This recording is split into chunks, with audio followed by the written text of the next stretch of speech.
Hey everyone, what's up? I am Alex Xavier. I'm here with my co-host. You can call me Q-Dog. That works. Or Q-Man. Or Q. Or Quinn. Or Quincy. Or Quince. Whatever, whatever floats your boat. This guy calls me Quincifer. Welcome to the Nomikai podcast. Nomikai podcast. And yes, we are back. And we are back. We are going to be continuing our oh-so-wonderful adventure to alcoholism.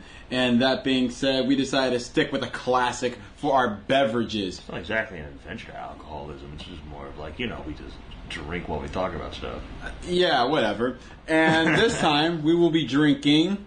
Rum. Yep. Good old Kraken. Yes, we've done this brew actually before in the past, I know. But we were just in the mood because we both haven't had rum in 10,000 years. And we're doing rum with Coke. Exactly. Once again, this is a classical mixture. Everyone knows it. If you step foot in a bar, you have had this most likely if you're the age over 25. I say that because, usually the younger guys likes vodka and tequila.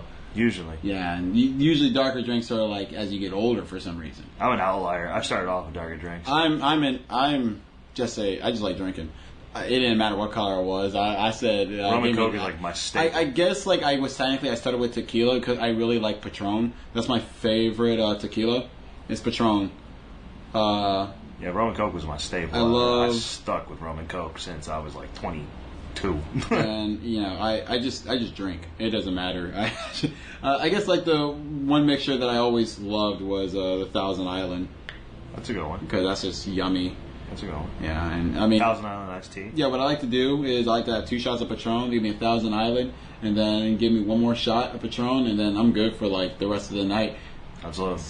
There you go. Yeah. Super social. It's a lot of alcohol in one sitting, yeah. Yeah, what are you trying to say? Nothing. I'm just actually saying in general. I'm not serious. I'm messing around. Oh, by the way, it's actually not a Thousand Island. It's a Long Island. It's Long Island iced tea. Thousand Island is the dressing. Oh yeah, it is. I said 1,000. Yeah, you said 1,000. Wow, Island. why am I thinking about fucking dressing? I don't know. I agreed with it at first, but then I started thinking about it. I was like, wait, did I say 1,000? I think I meant to say Long Island. I don't know why I was thinking about the. Yeah, it's Long Island iced tea. Maybe the island really threw me off. It threw you off. That island. There's a lot of islands. Yeah, no, I'm gonna stand by it. Yeah, I like the Thousand Island tea. You gotta throw it in there. It tastes weird at first, but listen, hear me out. It's pretty good. It's like the hot sauce shot. Yeah, it's really yummy. You just gotta shoot it and you're good. Now, mind you, the cup is like this big, so shooting it is impossible. But if you just pretend it's what you want it to be, it's just fine. Listen, if you chug it, you don't really taste it that much. Yeah, exactly. You just feel the alcohol.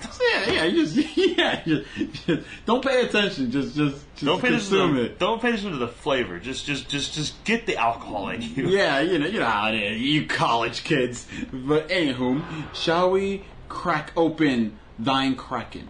Yeah. Come here, you. Oh my. Yeah. The crunchiness. Yeah, that's how you know it's we ain't swapped this with Coke to mix with more Coke. Or do we? Shut up, you. I don't know how we would, because I'm pretty sure this is actually you have to. I just realized I never pour my own drink. No, you don't. So I have no idea, Is that good? Yeah. Okay, can't tell. I never pour my own drink. Yeah, that's how much of a queen I am, if you want to know, in my life. I don't pour my own drinks. I'm like a passenger princess. Girls that never drive? Oh, yeah. Yeah, I'm like that, but with alcohol. I don't pour my own drinks. I don't do that. Yep, that's just the right amount. You guys think I pour my own liquor? I don't. The most of my own liquor I pour is a beer into a cup. 1 beer, 1 cup. Voila. Yatta. Yeah. Alright. 2 Cokes down. Mm-hmm. Smells good. Smells the right amount. Ooh, taste the right amount. I like that. I haven't had a rum and coke in forever. I forgot like how it makes it really sweet. Like as if you're drinking like a diet drink. Yeah. Kind of weird. I don't really taste it that much. You want to do a double next time? But it's delicious. Nah, because if you do a double, it's going to be too much. Okay. So the only reason why it's too much is that the can won't fit in the cup. Oh, I mean, fair, yeah. All right. So, anywho, let's get right on into it. Oh, before I continue, let me just say, please be sure to, of course, once again, follow us on Spotify as well, where you can listen to the full amount of the podcast, because there's some things that we're going to be saying way later that cannot be on YouTube because it's just outright degenerate, and also terms of service. Yeah, the TOS right there won't let me slide it. As much as I would love to slide, I consider some of the content that I will be even discussing in general, I will not be able to make YouTube videos about as much as I really, really want to. So unfortunate. I might try still, and then get a strike or a guideline strike at least. But it's all in the name of justice. I might still do it, even though I'll get in trouble. But you know what? I'll still do it. I want to see how far I can go, but I want to see how many hentai reviews I can make before you get in trouble. Yeah, I'm got you curious, and I'll have you know, Lost Pause does a video on just like off-brand memes in his channel. Like his videos get taken down. I'm doing a review. I don't know how far I'm gonna get. So let's say he does off-brand memes. Memes, and that video get taken down. So or copyright strike, or not even copyright strike, but guideline strike. Guideline strike. Yeah, you can't monetize this. And I'm like, what? It's just memes. No, it's not just memes. I mean, it literally is just memes, but it's not just memes. It's just that people are asking sauce after they see the meme. And that's apparently a problem. I mean, the meme has a sauce, but it's not the meme about. The meme's not about the sauce. The meme's about the meme. Yeah, sometimes the meme is just something that's not about what that meme came from. Yeah, which just makes them funnier. I love it. It's just a meme, but it's the source of where this meme came from. That's the problem with YouTube. They're just like, wait a minute, where did this come? This didn't come from anything. Why are they asking for the sauce? What's sauce? Guys, it's not condiment.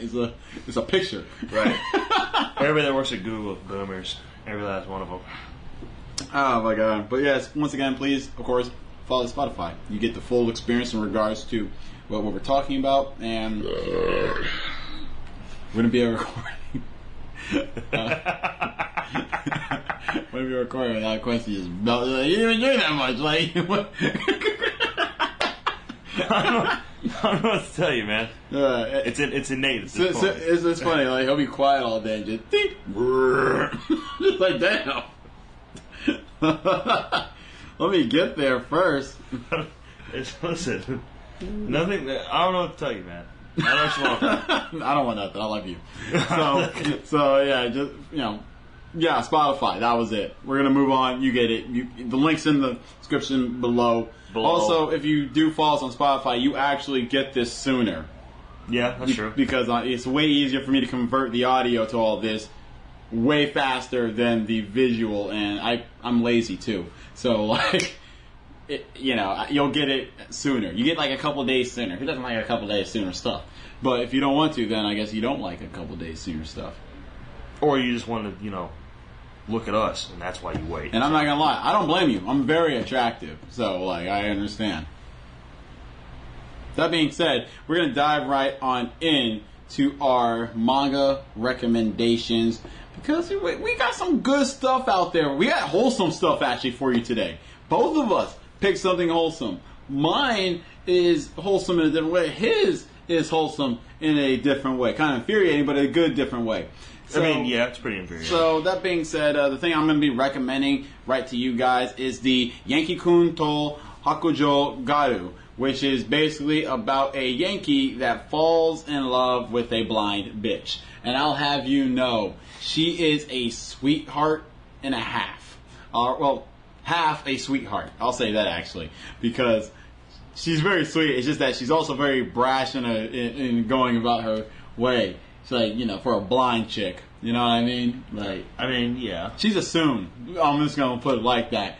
But I'll have you know, she's also Soon blind girl. Yeah, but she's also direct. I'll have you know, there's a point where they just call each other boyfriend and girlfriend, but then they both retract those statements simply because they're both too nervous and never had feelings for another human being before. And I found it very cute and infuriating at the same time. I'll have you know, it's very, very cute. You gotta read it if you have it. It's very, I love this series. Like, when I caught up, I was actually upset. Because I'm actually usually upset when I catch up. Because usually if I catch up really quickly, that means I clearly like that thing. I fixed my problem. All like, I do is just, go to the next thing. Yeah, that's what he does. Yeah. And the thing is for me is, I have stuff I have to read, but I either take forever, and even when I like something, I still take forever. I still take forever to get through it. But if I actually catch up, that's a sign of fuck. I like this too much, and I finished it in already one day, just like Quincy usually does. I can finish these like 3 to 4. Yeah, like he goes by quickly. It's usually like, because especially when you go to work, like I got like an hour-long trip that I take. Yeah, so it's and like that hour-long trip is just me reading manga. And I have there's a lot of manga and webtoons that I've either picked up, put down, or finished. Yeah, usually the reason why not finished, because a lot of these are always ongoing series, because I don't ever want to stop reading. Yeah, so. I will read something that'll it'll be like, oh, this thing only has 14 chapters, and it will take me like 2 weeks to get through. I read one chapter and that's enough. I don't pick up any series usually that's less than 30 chapters, only because I know you're gonna finish that in like 20 minutes. I'm gonna finish max. That. That's what I'm saying. That's why I say max 20. Because like maybe like, wait, did I miss something? Yeah, maybe. Because like the reason why I go is because I like to pay attention to a lot of things in the thing, and also I get distracted easily. That's why it takes me forever to get through stuff. Yeah, because I get distracted so fucking easily. You just be losing yourself. I'll be focusing on it, and then my brain will remember something, and I get off the app for a second to do that thing, and then I get distracted by another thing in that app for like 10 minutes, and then I'll remember something else from another app, and then lo and behold, 3 hours pass, and I'm like, oh crap, I was reading that thing, and I went back to one app for like more than 30 minutes. I have like the attention span of a squirrel. It is rough. It's bad. It's bad. I you need to work on that. Yeah, no, I don't. But I just can't stay focused. Now, and the thing is, even if I'm interested in it, the series that like I clearly like, hence why I catch up to them. Yeah. Like if I catch up to it, it's a sign that I liked it a lot. So, and I only read that. Like I caught up to Hajime no Ippo Q. Like yeah, you did. Yeah, like I read every chapter in Hajime no Ippo. I tried to catch up to One Piece, and I got halfway through. You just read a lot. So I read a lot in like a short amount of time. I got to like this 5. Whatever the middle mark is of One Piece. I think it's in the 700s. Yeah, but I got there to when he was in the mermaid village town, whatever. Yeah, like I got all the way to that arc, and then I was like, all right, I need to take a break because I did that's that. all I've been reading. I did that in like 3 days, and I was like, fuck, I can't read anymore about One Piece. It's starting to all just like what is are these actually different arcs, or are we just you all start questioning it? Like I have you guys know the death of the original. I want to call it the Queen Mary, but that's not the name of the ship. Fuck,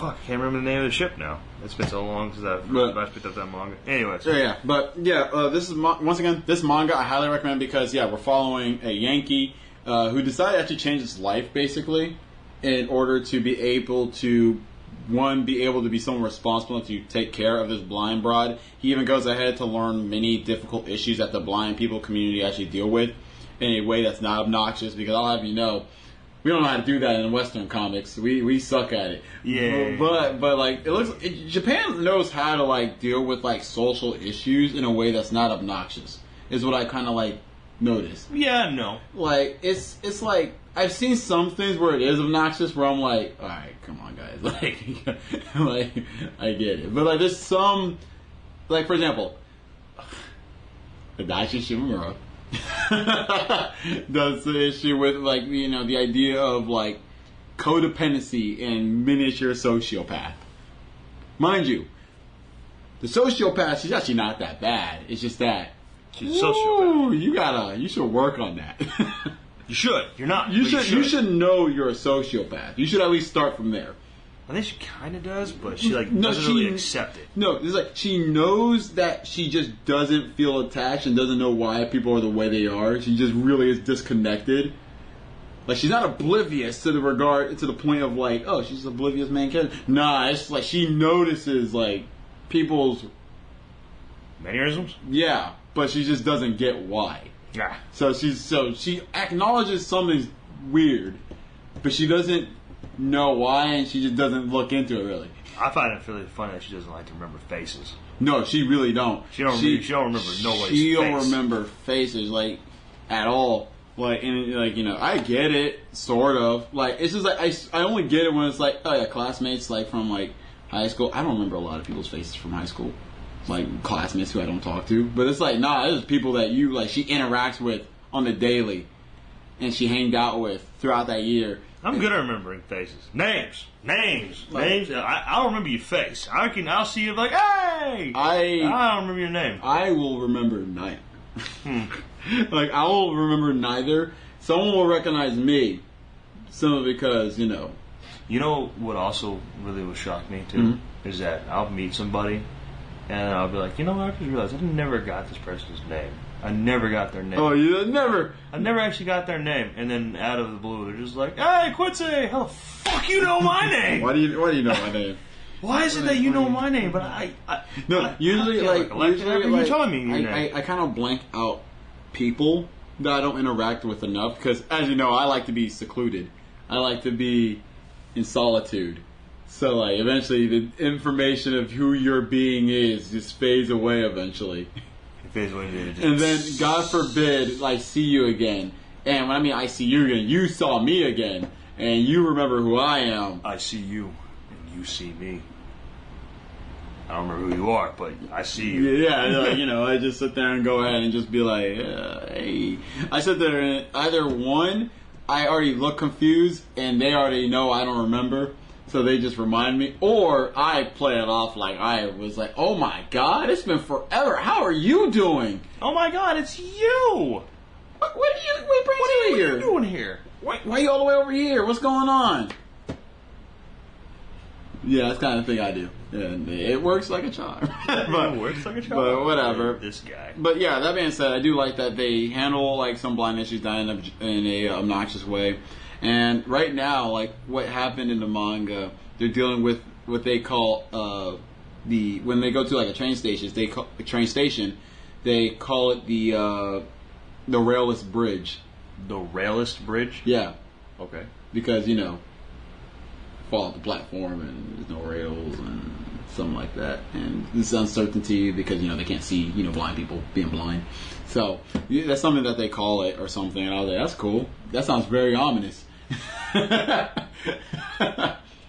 But yeah, I do enjoy the manga quite a bit simply because it's just very enjoyable, very wholesome as well. Sometimes I had Yankee be too much sometimes, but it does the one thing I hate about some romances where it hurts right here, where you have the main character fall in love with a new bride, and unfortunately, unbeknownst to him, there's another bride that was always in his life anyway, that always liked him, but didn't have the balls to go for it, and you feel real bad. It's one of my least favorite shows because I'm just like, that sucks. Sucks, right? It really does. Oh, you always liked him? Oof. I'm just like, that is rough. Only if you had the balls sooner. Maybe. To go after him or to talk to him or do anything. And take a niche, because she always hangs around with him. It's just that she just didn't have the courage to take the first step. So it was just like, alright. The courage to equal. But then, she was seeing him slowly go away further and further because she saw him, and whatever. But, it was kind of rough. Haneke! Oh god, you guys don't get it. You guys won't get that unless you pay attention to other facets of our entertainment. Yeah, like whenever I stream, in the moment I see a certain someone. Haneke! But yeah, that's what I recommend. Once again, I'm going to say Yankee Kun to Hakujo Garu. And once again, the names of what we recommend will be right in the description below for you to go ahead and see. Alright, go ahead. Talk about your recommendation for Mongoose. Alright, what I recommend for Mongoose is for you to start reading manga. That was great. Good segment? Yeah. Moving on. Up next. Okay. But no, so my actual manga recommendation is going to be I Turned My Childhood Friend Into a Cute Girl. Mm-hmm. Let me do the honors. It's about this coming of age story of a female who looks, rather bland. But one guy shows up who's actually ironically weirdly good at makeup and cosmetics. And guess what? He decides to give her a little makeover because she just was all down in the dumps about how not fascinating she looked and how bland she looked. And then she looks so sparkle, and he just is bewildered by her appearance. Is that correct, Von Senpai? So none of that fits the description of this. Except for maybe the sparkle, how good she looks, and that's about it. Whoa, you already started with a lie. Well, how good they look. Let's just say the description of it actually gives a pretty clear-cut understanding of what this manga entails. And that is, a popular guy that's secretly interested in cosmetics asked to practice makeup on his childhood friend. Dull childhood friend. Very boring-looking person. So far, I'm right. All right, I'm batting 100. And he ends up looking cute. Wait, what? So it's a very wonderful. It's a very cute story about these childhood friends, and one of them basically just practicing his cosmetic his I don't know what to call it because I don't do cosmetic stuff. Beautification? I guess, yeah. Beautification skills. Beautician. There you go. He's working on his beautician skills using his childhood friend, who happens to be a guy, but and he looks really cute.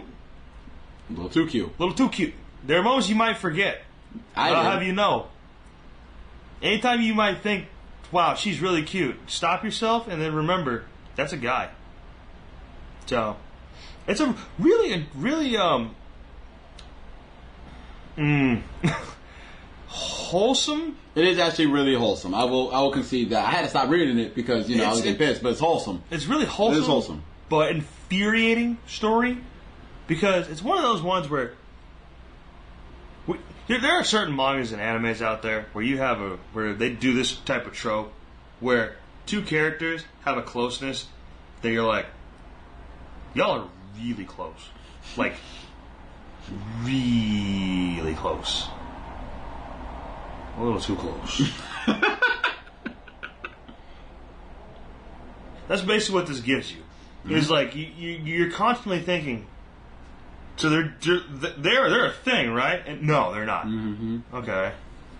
Next chapter. So they're definitely a thing, right?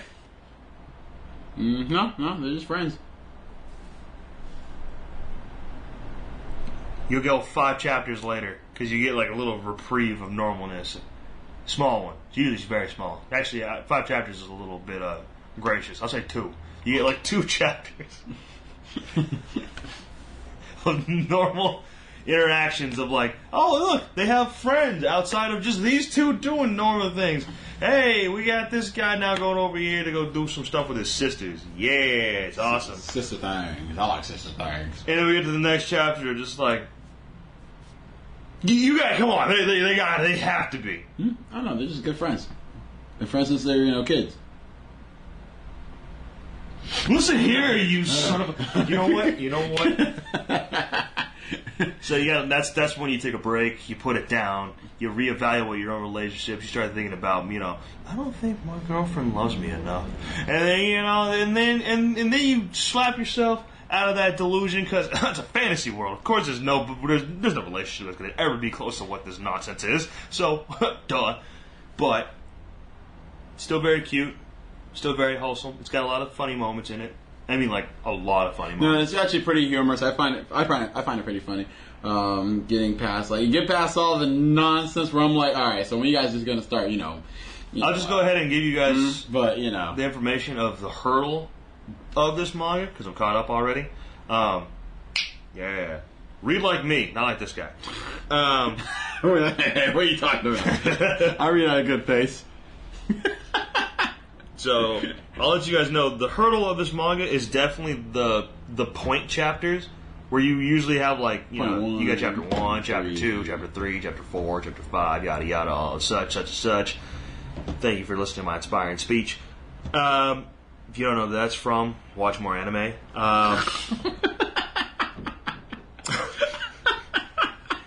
So yeah, this particular series happens to have a lot of point chapters. Where it's like 5.21, 6.2, 6.25. Those can be rough. Those are all going to be really rough to get through for a while. I have, they're the most infuriating because it's literally just almost like fanfic, like the fanfic manga creation, but it's the actual, not the doujins. No, because doujin is technically like fanfiction. So yeah, I guess you could call it like it's almost like a doujin, but. It is created by the creator. Yeah. It's just what the creator likes to play around with. It's canon. Because, the creator's like, hey, I have these characters. I'm just going to do stuff. I can do it. I want. And those points are what the creator itself was like, I wanted to make them look like this for this one. I wanted them to do that for this time. And then, once you get through all that, you're pretty much on a normal. You're on a totally normal romance of a guy trying to get another guy to like him. And the other guy being very confused about the feelings that he feels for his the beautician, his childhood friend. So yeah, definitely recommend it. Oh, okay. I would say pick it up, read it, enjoy it, laugh, cry. I mean, I wouldn't cry, but I would say, I was gonna say laugh, cry, be infuriated. That too. Those are like usually the only two emotions that I feel from this. It's either like I'm smiling and I'm laughing, or I'm like this. No, I saw him crying the other night. Nonsense. I did see it because that's the part when he was evaluating his relationship. No, I didn't do that last night. Last night was when. No, not last night. I saw you crying. You said last night. Did I say last night? You said last night. So I was like, no, last night. Remember? No, I thought I said last time. Was when I saw it. I'm going to say last time. Oh, yeah. Not last night. Last time. Sorry. Because I saw it. Words. I'm sorry. Hey, remember, I said it's Thousand Island is what I was drinking. My words are failing today. Not last night. Cause I don't remember. Were you reading about last night? Yeah, I remember last night it updated it, and I was just like, oh, and yeah. And I looked at it, I was just like, oh my god, it updated. That's my genuine reaction whenever it updates. Is oh my god, it updated again. Oh my god. Oh god. Now, even though it sounds like I hate it, I have you know, I absolutely love the story. The way just, you know that, I know for a fact one of two things is going to happen: either some wholesome nonsense or some absolute. The funny thing is, me bullshit. and him will have the same kind of thing when certain things update, but they always mean different things. Whenever he says, "Oh my god, it updated again," that's actually a good thing. He's actually happy it updated. It's just that it's just a little gay maybe. And when I mean gay, I mean there's a lot of romantic elements in it. And that's a lot, or it's just a ridiculous story. Me, when I go, oh God, it updated again, I'm usually talking about Fruit of Evolution or something like that. And I'm just upset that I'm like, I gotta read it now. Or Dachi Shimamura. That one, no, this time I wasn't upset because I asked for it. I literally asked for it and it actually showed up. That's when you were like, bollocks. And I read it and I was actually and I was quickly and briefly reminded that, right, you're a sociopath. You kind of don't have a... You're crazy. Oh, that's funny. I picked that up too. Oh yeah, this one, Temptation of... yeah, I just picked that up. Of Shidogal? Yeah. I picked it up a couple days ago. I read the first chapter. I was like, yeah, I'll read this too. He knows what he's doing. I know. I started reading it today finally. I actually starting to go through and all that. He knows what he's doing. My man. Yeah. My man. You're a bro. But, really good wing. Yeah. Really good. Yeah, I like him. Solid wing. Yeah, Otaku-kun. Otaku-kun. But, that's funny. I just picked that up. But yeah, once again, our recommendation is mine being Yankee Kun to Hakujo Garu, and his recommendation being I turned my childhood friend into a cute girl. I listed it as Gay Boys, so I had him actually say the actual title. Because he listed it as just straight up Gay Boys. And I'm like, he's not wrong. They are entirely, definitely. I'm so bad at the funny thing is I'm usually bad with names, so I kind of change the name of all the series I read. All of them. Unless they're something so simple that I can't change it. Like Overlord, I can just call it Overlord because you're Overlord. I can. But then Goblin Slayer, that's easy. But then something as simple as Kubo-san won't let me be invisible is what was it again?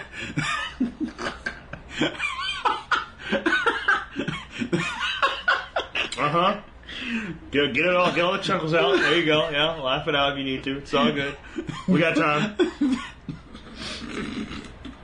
This bitch won't leave me alone. That's what he calls it. Kubo-san won't let me be invisible. Translated through Alex's brain as that bitch won't leave me alone. Again, technically he's not wrong. Boy. No, remember I forgot what the name was, but my mama got reincarnated. My mama got reincarnated. My mama got reincarnated. Which ended recently. Oh, that was sad. It was good. It was a good series. I shot. Anywho. Whew. Yeah. Alright, so. Oh my god. No, but yeah, that series is really wholesome. I do like that series. It's a fun one. Far. It's very cute, very kawaii, and I like things that are wholesome and kawaii, even though it's kind of gay. But then again, I also like my gay boys in general. They're kind of nice. Pretty good. I don't even know. Gotten better over the years. I'll tell you now, BL better than Yuri. Stomps them every time right now as of late. Don't at me. They've been doing really well. Mm-hmm. Now there are some animes that are not Yuri's, but you're like, I could be. You definitely could. I could be Sailor that Uniform. Tag right there. I could be Sailor Uniform. I'm saying it every time. It's a Shoujo Ai soft Yuri. It's not a Yuri though. Soft Yuri. Doesn't say Yuri in the tag. I don't care. Soft Yuri. There's some manga I pick up that is totally and clearly psychological because they be doing some mentally gymnastics fucked up shit in it. No, you gotta remember, that's simple. It's just that you're stupid. Yeah, clearly. Yeah, this is a joke we were making last night. I'm like, this is clearly psychological. Look at all this mental gymnastics and brain power that's required to do this. No. Or you're just dumb. You're just really dumb in comparison. And you just think it's complicated, but it's not. You're just, once again, an idiot. It'd be like that. I'm glad you understand. Yeah. I'm glad you finally get the picture. I'm really glad that you know what, you found your place. Yes. In society. You understand where you're at. Bottom rung. Hey, fun fact. Did you know that when it comes to IQs, men dominate the bottom, but we also dominate the top? Take that, ladies. You sandwich y'all. Yeah, we're better at the dumbest, and we're better than you at the smartest. What's it like?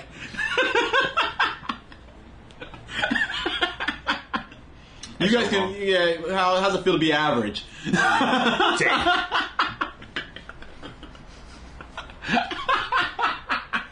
Y'all ain't the dumbest or the smartest. Look at that. You're the most average.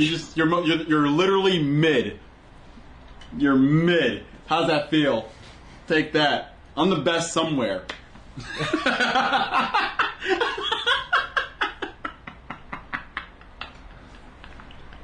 Oh my god, this guy. Oh man, slightly misogynistic or something. Slightly? Whew. All right. We got some wonderful anime recommendations as well to you. Quincy actually has a pretty good recommendation in general. It's rather new as well. It is a short watch. It just came out, but it's almost finished now. I'm pretty sure once you guys decide to pick it up, you're pretty much already. And honestly, catching up, even if you wanted to at the moment, is going to be a walk in the park. It's going to be super easy. You'll actually be caught up in 2 hours. Episodes are only about 11 minutes each. Yeah. And it does have an opening and ending theme song, so realistically 3 minutes cut off, so 8 minutes. You're probably looking at a good 8 to 10 minutes. Yeah. Because, the opening and the ending are like that. They're not. They're a minute and a half each. They're a minute and a half each? Yeah. Okay. Yeah. So, that's what I'm saying. 3 minutes, 8 minute. You got an 8 minute watch. Not a big deal. Easy peasy. I'll let you segue right on into it. It's pretty nice. It's, Don't forget to say the title. Well, the thing is, that's what I'm thinking of, because I'm just like, is it actually just called that? Yeah, no, it is. It is. I think there's an actual... You want the whole thing? I was basing off what was on Crunchyroll. Is it just that on Crunchyroll? Yeah. Anyway, so the name that we have down is Play It Cool Guys. Yeah. And... Just double check. Play It Cool. Oh, I was just going to go right here, since I already have it. Guys. Yeah, Play It Cool Guys. Yeah. Uh-huh. You should trust my work, Quincy. That's what I think about that. Anyways. You don't trust me. So, no, I do trust I write notes for a reason. Don't look at that. I write notes for a reason. No, it's not even that I don't trust you. It's just that there are moments in, where it's like, it has, Play It Cool Guys, but then there's, the Japanese trailer. Nah, put the thing that these Americans understand. So anyways. And Turkish people. Do they understand it? I don't know. According to my, when I look at my demographics, apparently some people in Turkey watch my podcast. That's cool. Anyways, hello.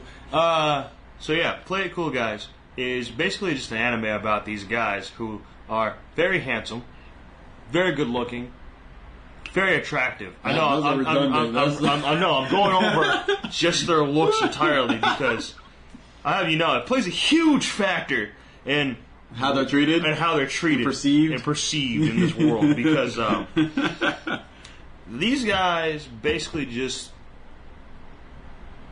are a little clumsy here and there. A little quirky. And the way they handle their clumsiness is all very different. And people on the outside, when they see how they handle this clumsiness, they think it's just super cool. It's super awesome. Or look cute. Look how cool they are. Look how awesome he was. Look how hot he is. I'm like... What? How come I don't get that treatment? I don't get that treatment. I mean, if I fuck up somehow, no one's looking at me fuck up and correct it, and going like, "Wow, he's so cool." No one's doing that. Kakoi. Yeah, that's not happening. All right, I have as a normal guy, that's not happening. But for these four bastards, they all get that treatment. They all do. And they're all, and I'm not gonna lie, because we, as the omnipotent viewer, we have access to the conscientious thoughts of their minds. So that means we actually get to see what they're thinking in those moments. And I'll have it's the way all of them handle it is fucking funny. One of them takes it on the chin and acts like it didn't even happen. Another one will acknowledge that it did happen, but laugh at it. And I mean, when he laughs at it, he laughs. He'll laugh for an hour. He'll be giggling for minutes to hours. The adult, there's another one. He don't even know what happened. that doesn't even know that it went down. And there's another one that'll act like, yeah, that was totally on purpose. That was on what? Yeah, I meant to do that. Listen, guys, I meant to do that. It was just big brain play. You just couldn't follow. I'm playing 4D chess while you're playing checkers. That's a lie, and you know it. Yeah, that's what you think. But I will say this. Mastermind strategist right here. Their opening theme song, it's good. It's nice. It gets you, the sequence, you can get it just so... The moments that we've all, and the thing is, this series is really relatable, despite ignoring the attractiveness feature of being cool and hot. A lot of the moments itself are relatable. Yeah, you've been through it before. Yeah, my favorite one. Or at least some of them you've been through it.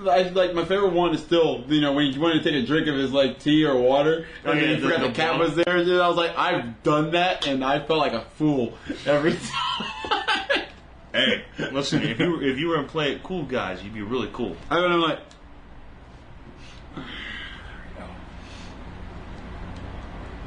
You're going to be the one that notices that you did it. You gonna try to play it off something else? I'm gonna do that now. Except when I get really caught lacking. You're the blonde bear. You're yellow bear. Until I get caught lacking. You're that smug ass yellow bear. Because when I get caught lacking, I just go like, "Oh, where'd you come from? Why are you looking at me?" This guy. So yeah, they all handle their own embarrassing moments in funny and unique ways, and they're all somehow connected magically through the power of anime and friendship, mainly friendship. It's a great little series. I'm not gonna lie. If you guys really want to actually check out something that's just like cool, literally, it's actually pretty cool. There are moments where these guys are like, not gonna lie, it's actually pretty cool. The ending thing. And then there's, of course, I'm gonna get to that eventually, man. No, you gotta do that now. Because I'm excited to talk about it. You're excited to talk about it? So because he's excited to talk about it, Yeah. we're talking about the ending theme song. Yeah. Which is actually a very great banger of a song. That I can't have access to. There's just one problem, and that is that the song itself is literally made just for the anime, and I think even like the cast members are part of the creation of the song. So it's one of those things where you can find it on YouTube. It's called Flash. Just look up "Play It Cool Guys" Flash, and you'll find the song. But it's not on iTunes. It's not on Apple Music. It's not on Spotify. It's not on Pandora. It's not on Tidal, I think is what it's called. It's nowhere on any. It's not on any other platform. And I can't even say it's because like it's a song made for the anime. Well, actually, no, you can technically because like that one, the Lola rap, Yeah. for example, that ain't on iTunes. I fucking wish it was. That shit goes hard. But it's alright. But usually, like opening and endings, they're very generous on letting it. Usually because it's by an actual artist. Well, and not just that. It's usually because like it's part of the series, so it gets revenue for everyone involved. Yeah. In it. So, but it's just like usually like when it's a song dedicated just for the show, as in like in the episode, it's usually like it's a one-off thing, and we're just like, don't worry about it. But I'll have you know, I got the Timothy theme song now on my phone after years, so I don't want to hear nothing about. And I got May Sunjo on my phone finally after years. That one felt good. Well, listen, Alex. The problem is that again, they only made that ending theme song for this anime. That's what I mean. Like normally, when you actually do get ones that are one-offs or not, when it's like a one-off, it's literally like okay, somebody eventually went into that episode, pulled that out, and made an actual song about it. And people enjoyed it, and they decided to monetize off of it. But then there are the rarity ones where there are songs that are like literally made just for the anime. We'll get it soon, one day. And you just don't have the music for it. And the reason why the music's not just out there for you to grab is because there's no like media outlet for it. It's not like, oh yeah, this grouping made this for this anime. Stupid. So therefore, the group can also get paid extra for it. We're going to actually promote the song as an independent, ED. Stupid. That's unfortunate. I'm pretty sure that's the treatment that we get for Flash right now. Is that there's no actual ED for it. There's no EP for it. It's sort of the same thing as with Teppen full theme.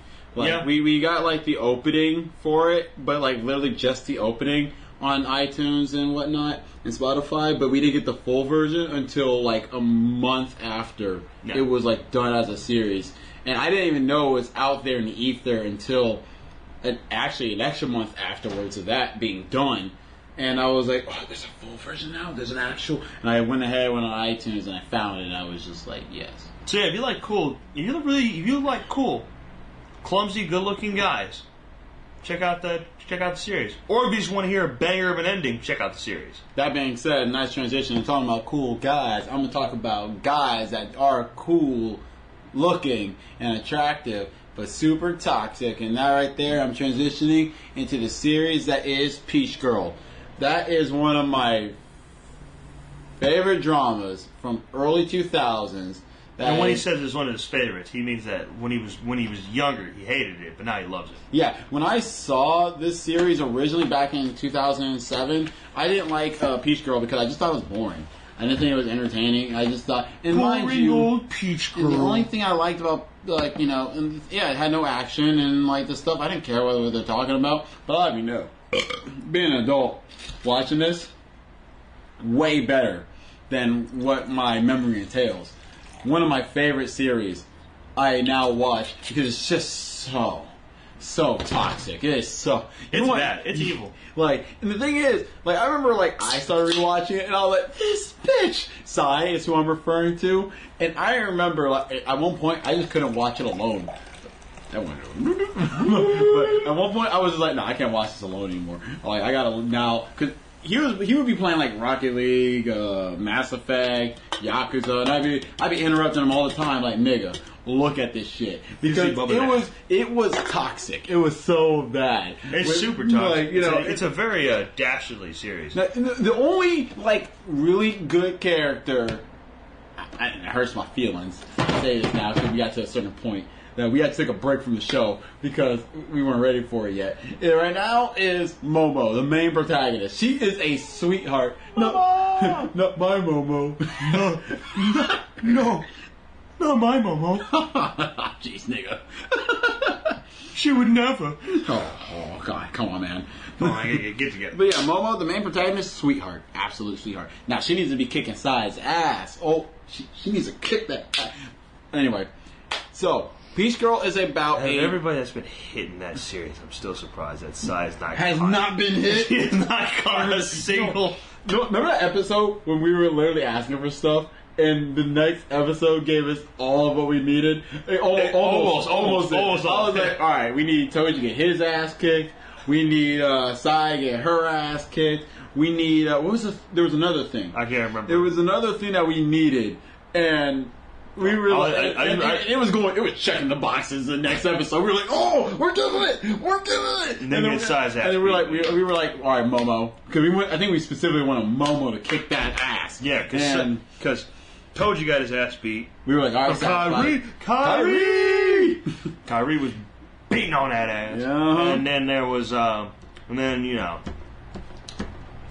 I forgot what the other thing was. I really did. There was something else that we wanted. It wasn't that important. It wasn't that important. But we wanted it. It wasn't as important or as like awe-inspiring as Toji getting his ass beat by Kyrie. Those two folding each other. Yeah, we just needed it. Like front of the shoe lockers. I'm pretty sure it was shoe lockers. Yeah, it was. It was pretty dope. Yeah, not gonna lie. All we saw was we saw them deck each other, and then we saw and then we cut to the future, and they're in the nurse's office. Yeah, getting scolded like, "What are you two fighting about anyways?" And they were like, "Something stupid." Not gonna lie. Teenage stuff.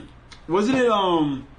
We wanted wasn't it like we wanted like the nurse or like an adult to see through Sai's bullshit also? Oh yeah, I think that's what it was. And the nurse ain't fell for shit, and we were like, yeah. Finally someone. Yeah, Sai tried to pull a fast one on an adult, and we were like, that ain't gonna work. That ain't gonna work. That's a grown ass woman, and it did not work. And we were high fiving each other. We were. It was great. It was a good moment. It's a good show. Because Sai be getting away with a lot of nonsense. I don't understand how. The show. I don't understand how. Literally, the show focuses on Momo. I still won't forget about the guard that literally lost her. Yeah, I felt bad. Huh? Where'd she go? We just see her crawling. I'm like, nigga, just look down. What's your fucking peripheral vision like? But anyway, non-existent. Yeah, clear. Anyway, tunnel vision. The show is about you follow a girl named Momo. She's tan. She has like bleached hair, or is it just orange? I can't remember if it's bleached or it's orange. It's orange. Okay, so orange hair, whatever, and she kind of gets. She's like a Garu, but she's not a Garu. Yeah, I mean, she doesn't have the personality of a Garu. She does not, but she looks like a Garu. Yeah, and she kind of gets prejudged because of her appearance and all that, and people think, that girl's she's a little snake. Yeah, murmuring. There's a lot of murmuring going around. And basically, falsehood rumors spread from Sai herself, which, you know... Her best friend, her best friend in the beginning of the series. And, alleged best friend, we'll say, clearly. Yeah, they've been friends since childhood, supposedly. I thought it was middle school. Well, I guess that counts as childhood, actually. Yeah, you're children. You're like children still. So, yeah, never mind. You're right.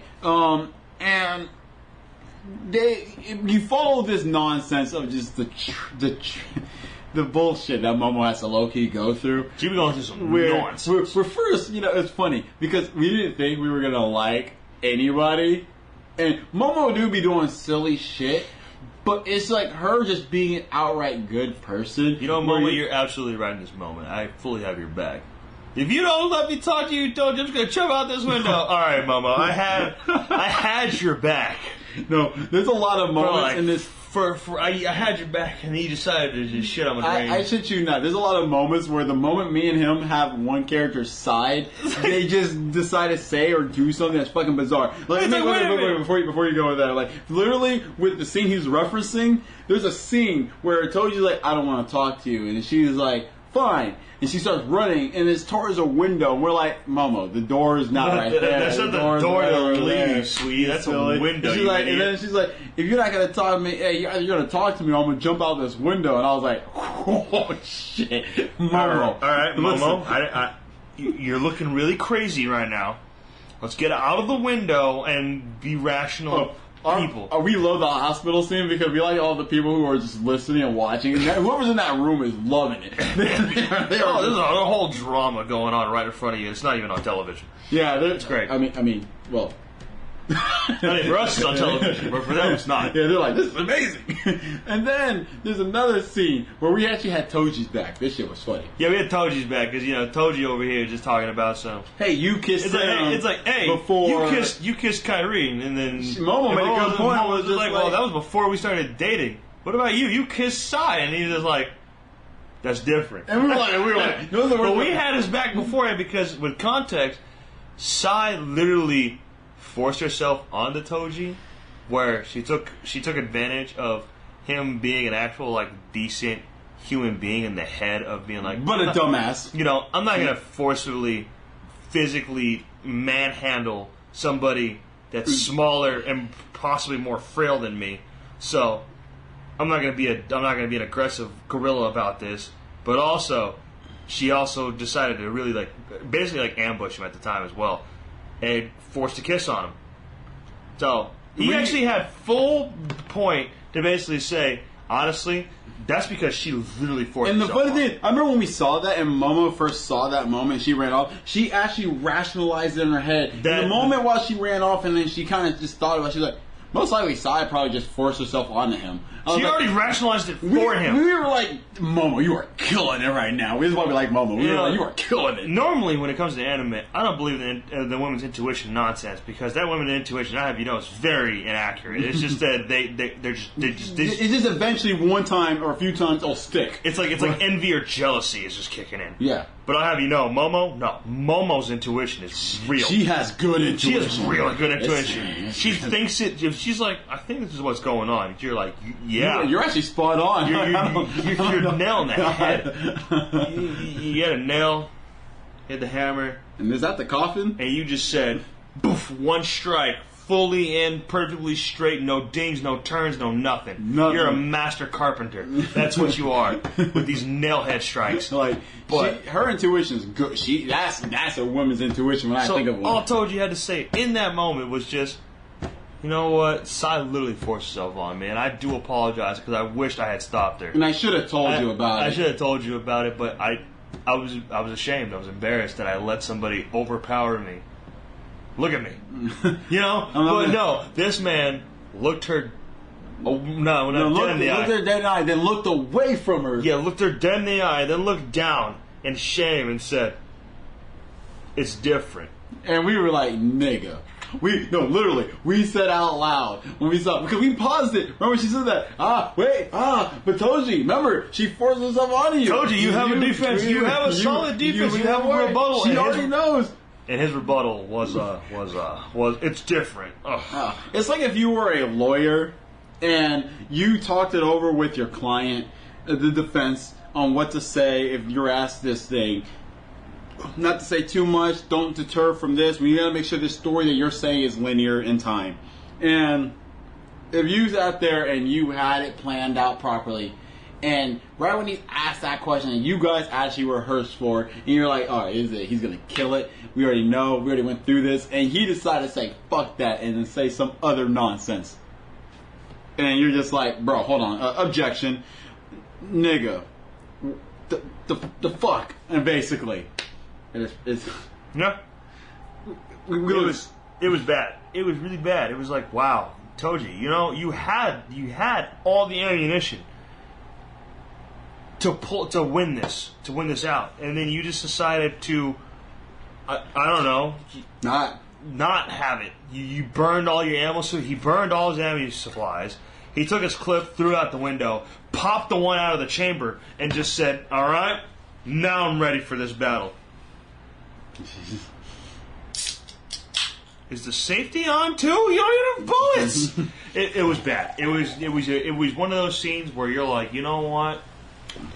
I had all of your back. I was ready to defend you. I was so ready. And you decided to say, you know what? I don't need you to defend me. I got this. You pull a Daryl Brooks. I got this. I got this. I don't need help. Guys, watch me handle this. Objection. Speculative. It's different. Your Honor, with all due respect, what about imagine walking into your significant other, either balls deep or having balls deep into their guts. Hey, Q, listen. There's just you walk into that, and then they look at you dead in the eyes, and they say, "It's different." It's different. I was practicing. It was different. It was just practice. I just wanted to make sure that I was going to be good enough for you. Yeah, like how? Like, listen, hear me out. Actually, I remember that. Never mind. I'm not gonna say it because I can talk about that at Degenerate Hour. Degenerate Hour. Yeah, but whatever. You plebs don't get it on YouTube. But yeah. Anywho, once again, the anime we recommend, of course, is Play It Cool Guys and Peach Girl. If you want some cool, calm, relaxing dudes that are way too attractive for who they are, and whenever they mess up, they get complimented where we get clowned. They get special treatment just for being good looking. I'll have you know, you can go ahead and watch that. It's actually really funny. We laugh all the time watching it. It's really good. And also the ED is a banger. And if you want to watch some toxicity, which is what I'm not gonna lie, and you want to go ahead and watch some drama, romance, where a lot happens. I swear, one episode feels like 4 episodes sometimes. Go ahead and watch Peach Girl. I promise you it's very entertaining, very fun-ish, and it will be a good time. Ish. Yeah. It depends how much you like toxicity and drama. I love it, so, you know. Toxicity, drama, all the fun stuff. I love toxicity. I do. You know I do. But that's our recommendations for that. Going to start segueing into, once again, dipping our toes into our Greek god Animu. The dipping of the toes. That we are working on currently. Once again, we will make sure not to say too much detail because that's how you get your ideas stolen. And I don't need that. I'm trying to make $1 million off of this. Actually, not $1 million. I like more than that, honestly. But, I mean, I say more because then I can aim for that house. What about millions? Yeah. But you know, but you have to laugh like that. But anywho, we actually want to go into depth a little bit why we chose Hades as our main protagonist, what Greek stories we will be kind of using for this series, and we're going to talk about Zeus for last because Zeus is a guy. Zeus. So first of all, the reason Zeus, the god of Mount Olympus. But anyway, the reason why we chose Hades as the main protagonist, we did actually mention this last week. I think it was last week ago. That we mainly chose him simply because he's the most moral one to follow. Yeah, and pretty much likable, technically. Yeah, pretty much. A lot of the other Greek gods, there are some fine Greek gods. It's just that either one, they're not really interesting enough, or they're bad. Let's just put it this way. There's like 4 people in the Greek mythology that are decent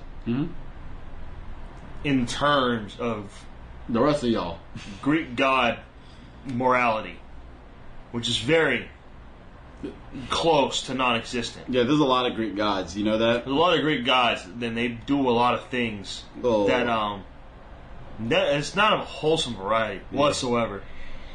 No. And it's in a lot of places illegal. So there's that too. Hermes, the fastest god of them all. I already know what you're talking about. I don't know how to say this properly. He pursued a love interest, but was not fast enough to Catcher. Nah, this is a little harsh. It was Ravager. No, that's also that's even harsher. You're going darker. I was trying to be accurate. He was not fast enough to keep up with her. Acquire her, them, That broad. Whatever. That broad, that dame. So he decided to lay out a trap made by Hephaestus that would be really sticky, so that when this love interest ran through it, they would get stuck. So that stuck they did. So that Hermes could acquire them, and acquire them he did. And, Ravage indeed. Right on the sticky substance. And then proceeded to I think that's how Pan was born. Is that how she was born? Is that actually how she was born? I can't remember if that was how Pan was born or not. That's funnier. Yeah, so it's a very normal trope for the Greek gods to not be very pleasant people. To be very moral, pursuant in their goals of acquiring. Yeah, the issue that came love with interests. We wanted to make sure if we were going to pick a main protagonist, we could actually portray them rather, at least a little more realistically to their personal behavior or personality behaviors and all that. So it was like where it's not too far fetched. We're not trying to do the Disney Hercules movie nonsense. Where like every god here besides Hades is kind of awesome. You know, Hades is evil. All the other gods totally cool. With in actual Greek mythology, that's quite the opposite. At least in terms of what we value as good and bad. Where at least with Hades, if we were to decide where he is, you're neutral. You're neutral. Your definition of neutral. You're not good because you're not going out of your way to do good deeds, but you're just doing your job. But you're not bad because you're not going out of your way to cause malicious things to people. Exactly. It's just that you have things that you have to do, and then you have things that you don't have to do. And we also decided that we thought that it'd be great to follow the portrayal of someone who is a regular guy, basically, in living amongst gods, almost. Despite being, a god, being a god. But also just dealing with, like, the irritability that comes with working or dealing or somehow having to manage around with Zeus, Poseidon. And any of the other gods, because researching Poseidon was my favorite. Because while researching Poseidon, he likes shiny things and horses. He does. My memory of Poseidon not even prior to this research, but even prior, like a little bit further in my life, is I thought Poseidon was like someone who's rather wise, calm, cool, collected kind of dude, down to earth, down to water, and stuff like that. And then obviously as I got to high school, read a little bit, I'm like, this he's kind of dumb. And kind of petty. Really petty. If you don't know how he is petty, look at Odyssey, excuse me. Look at Odyssey. Or is it Odysseus? I don't know. You know that movie I'm talking about? Yeah, the thing is, think about it, he helped out, Homer and with the Trojan horse thing, and then not with the Trojan horse, but the whole ocean thing or was it the Trojan horse thing? To gift them to give the gift to the Romans of a Trojan horse, but we're gonna expect it, and Poseidon purposely use the Kraken to stop them getting close to the thing. They're oh god, let's move this thing away from there, and they just accepted the gift, and that's why they were able to do what they wanted to do. And when they went back out to sea, he was so petty that they didn't thank him. They decided to sink their ship and get them abandoned onto this island. I was like, damn, nigga, maybe they just forgot. I was like, so you gonna thank me? And it's not like they're gonna just be like, why would we do that? Why would we do that? What'd you do? It's not like that. You did nothing, dude. It's not like they did that or anything. At least my memory says. Clearly, I don't remember the name of the movie properly. So, take that with a grain of salt. But it was just, I thought it was funny. And the more I looked into Poseidon as well while doing research for this series, you just basically find out this man is on his own planet, basically. He is not smart at all.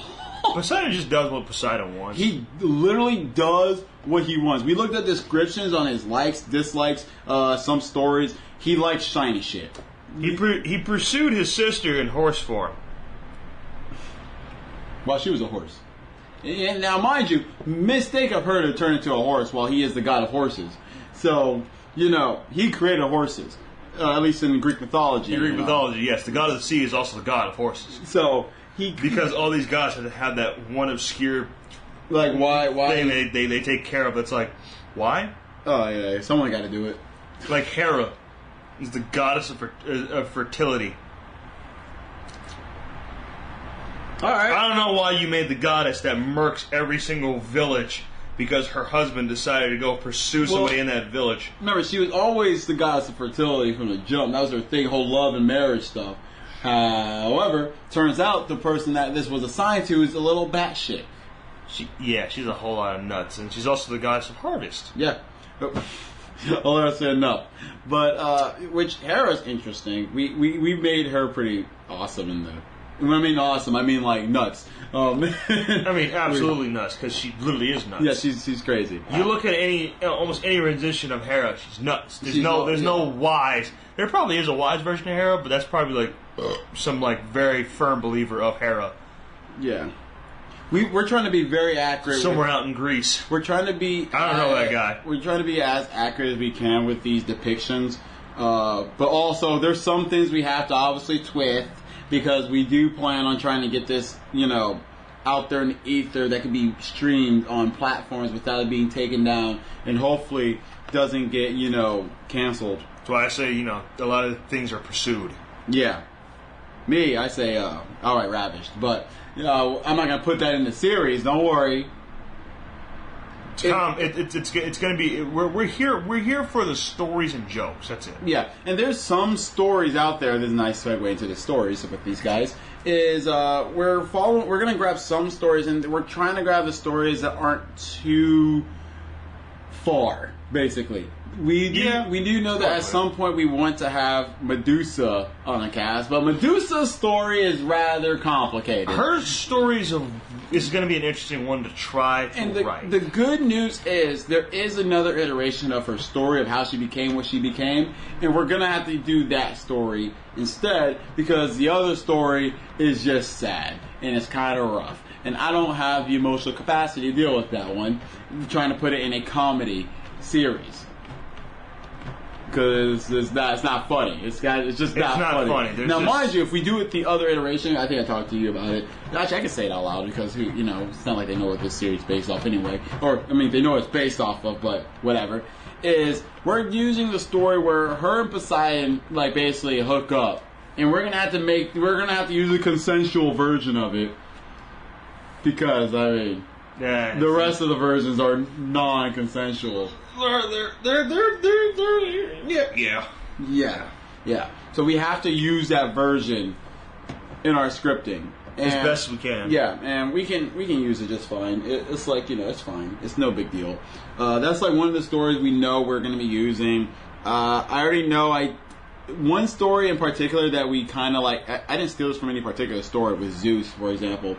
Him and his flings. We kind of made that a major plot point because each episode I kind of want to do both. One half of it is a comedy thing, and the other half is something a little bit more serious, a little character development. So you gotta get to know the other characters a little bit more. You get to know the casting. Yeah, and it's not too ridiculous. Y'all know this cast. Yeah, get to know them more.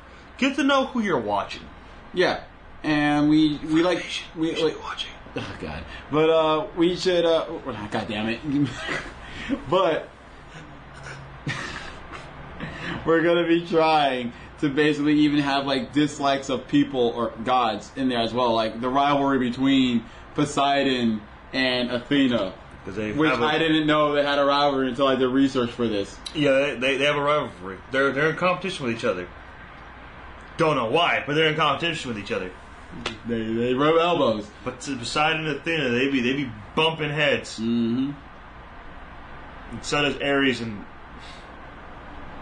Apollo for whatever reason. Oh yeah. Oh Ares. We made Ares such a sweetheart.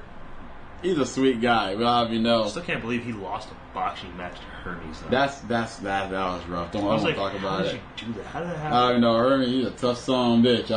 Son of a bitch is what that is. Yeah, it's sort of like this. Mike Tyson. Oh, outboxer. Yeah, I'm gonna say Mike Tyson versus like Muhammad Ali would not be good. Basically. Yeah. As much as like if Mike got a hit, okay, yeah, he's Muhammad Ali's dead. Instantly, fast. But his reaction time is so ridiculous. He's quick, where it's just like it's a rough time there, bud. Like outboxers typically beat muscle guys. What are they called again? I forgot what they're called. I forgot what the category they put them under. Power something? Yeah, some shit. But whatever. And again, rock paper scissors. Swarmer beats outboxer. Outboxer beats that nerd, and then that nerd beats Swarmer. Swarmer's trying to get all close, and that nigga's like, "Oh, thank you." Oh, close, perfect. You're not getting away from me. Oh, you're not gonna run away from me? Slugger. Thank God. Slugger. Yeah, that's what it is. Slugger's like, "Thank goodness you're out of reach." You kept moving. This was gonna be a problem. So that's the whole. I need you on one spot. Triangle theory. It's like leaf beats water, water beats fire, fire beats grass. Fire beats grass. But yeah, that being said, there's a lot of Greek stories we're gonna be using. I do know we stole the Persephone. How I'm not gonna say how she joins this, but the story of her getting there is great. I like it. I like her story.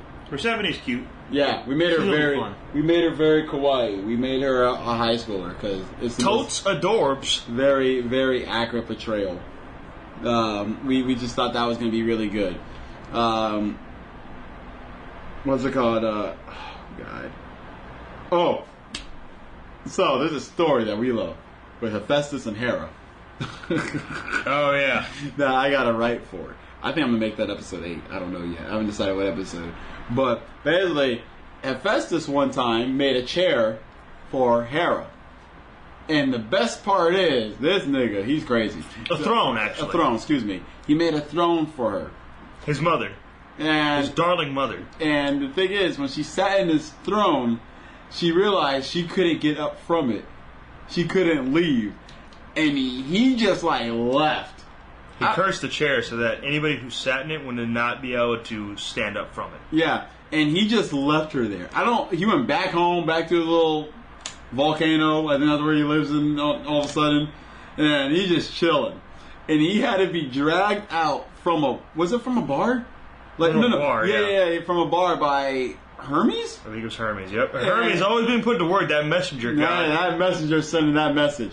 And he goes ahead and just like drags him back to get him to get. First of all, he tried to ask him first, like, "Hey, can you get her out this chair?" And he said no. So he basically made him blackout drunk and dragged him back to Mount Olympus to then get her out of the chair. And then get her out of the chair, and even then, Hephaestus is like, "I'm not doing that." He got convinced. He got convinced eventually. Because he was really drunk to get her out of the chair. Mm-hmm. Because nobody else could get her out of the chair. Like, no one could actually lift her out of the chair. Only he literally could get her out. So, it's a great story that we're definitely going to use. Because it's funny. It is hilarious. We even made it even funnier in the way we're going to portray the story. It's going to be nice. We thought it was funny. And we hope you do too. All right. I was itching. And to wrap things up for sure, we want to talk about the king himself, the god of thunder, that is Zeus. The most manipulative existence in all of goddom. We pretty much want to actually go ahead and break down why there was no chance in hell that Zeus was going to be the main protagonist of our series. He's just a dick. He has no true likable qualities. Like, that where you're like, now mind you, we actually portrayed him in a way where we actually do kind of like him, but better. Like here's the thing, I like Zeus of our portrayal because we made him just ridiculous, but Zeus himself is not nice. he's not a good father. He's not a good leader. Not a good friend. Not a good son. I mean, clearly. Like, he's not a now, good... mind you, his father wasn't a good father either. Like, hey.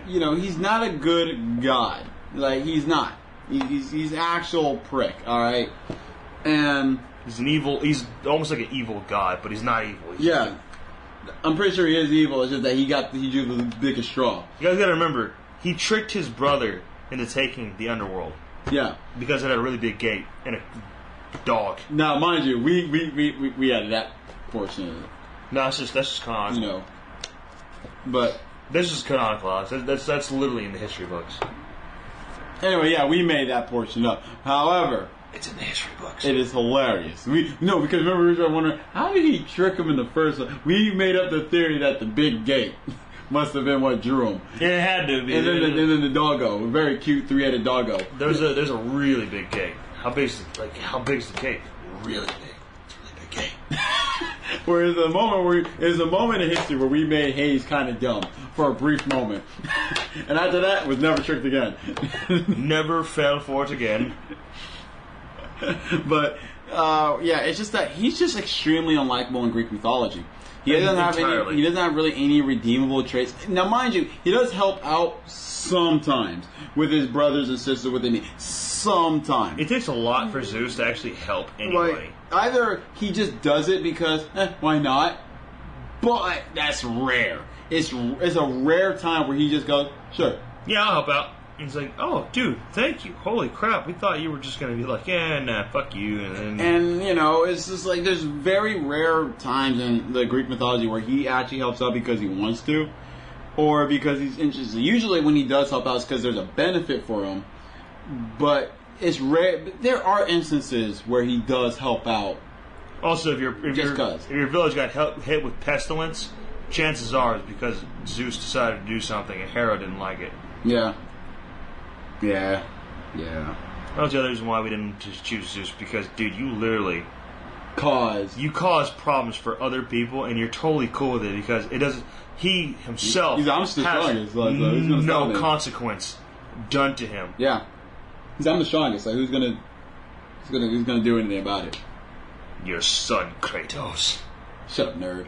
But it's just he was just too unlikable. Like, I don't even think we could actually make him a main protagonist that's likable. Not even like likable in the sense like actually like close to his actual personality. Because he's a dick. Now, mind you, we still made him a dick in our series, but it's a little more funny of like him being a dick. He's a little bit more. He's more bearable. Yeah, because it's like he's more silly. Yeah, we made him a little more cartoony, honestly, with his personality, which is still accurate to how he is, but because he is pretty cartoony. He's an animated figure. But the whole point of it all is we're making sure there is an accurate portrayal, and not only that, but we're trying to we don't want you guys to see Zeus and just be like, fuck. Here's this character. I guess I can go make a sandwich real quick. We actually want you guys to see him and be like, oh, fuck. What is he about to do? Like that's how we're trying to. We're trying to bring out the ridiculousness of the Greek mythology because there's a lot of ridiculousness in it. There's a lot. A lot happens in the Greek mythology that you would think is just like, man. So were the Greeks just high on something or what? And it's like probably. Opium was very popular back in the day, so. Still is. I mean, yeah. Yeah. So that's honestly the main reason we just couldn't. And also we just thought, remember, like someone who's like the most likable so far while doing research in general was Hades. Even Hades' followers actually believed in like the well-being of things around you because at the end of the day, everything will go to Hades. Yeah. No matter what happens, everything will go to Hades. Mm-hmm. Because he's the god of death. God of the underworld. The god of the underworld. God of death is Thanatos. Yeah. Who will be in this goddamn series. Not going to say any more than that. They're very quiet. Yeah, they're very quiet. He's like a pager to talk. That's about it. Yeah.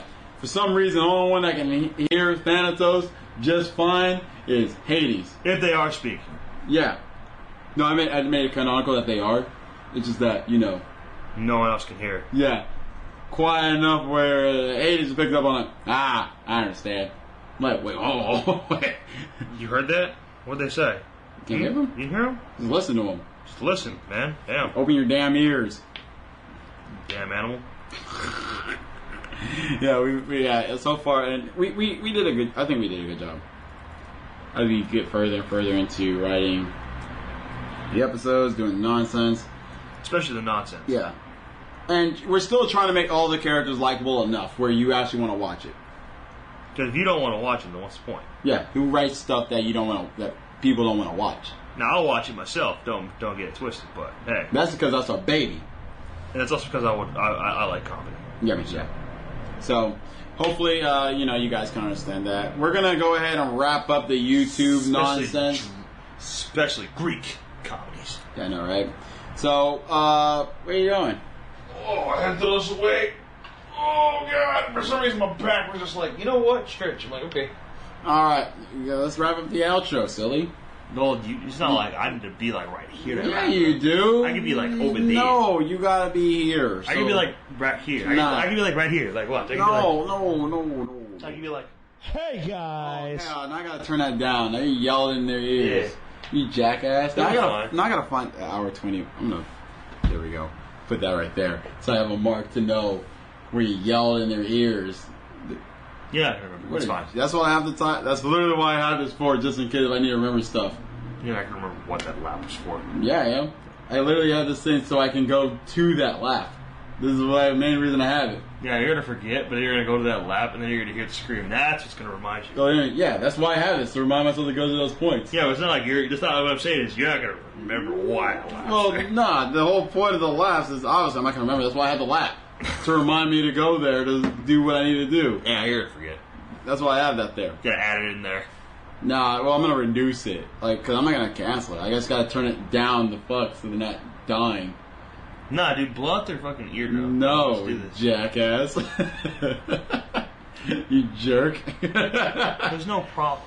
There is. Their ears, man. I care about their ears. It's not like they're always gonna be listening with like earphones. Maybe they got it on their phone. No. People listen to podcasts primarily with their headphones. I do that. I would hate that guy. You gotta be considerate of the people around you. Look at you. Talking nonsense. Yeah, okay, sure. About consideration. Yeah, whatever. As if that matters. Yeah, okay. Hey, I don't even know. Hate this guy. Like, this is a performance. I love this guy. We don't like each other. Well, he doesn't like me, but that's just like a secretly. He actually loves me. He just likes to think he hates me. I hate this guy's guts. Yeah, okay, sure. It's all a facade. Anyway, I hope you guys, for the YouTube audience, I hope you guys enjoy this oh so wonderful episode and whatnot. We highly appreciate you stopping by, but I will definitely appreciate you more if you follow us on Spotify. Give a listen right there. Give us a nice review or rating thing. I rated the show myself because I'm silly, and I gave myself a 2-star. Ring the bell as well. But yes, please be sure to like, comment, subscribe, all that jazz.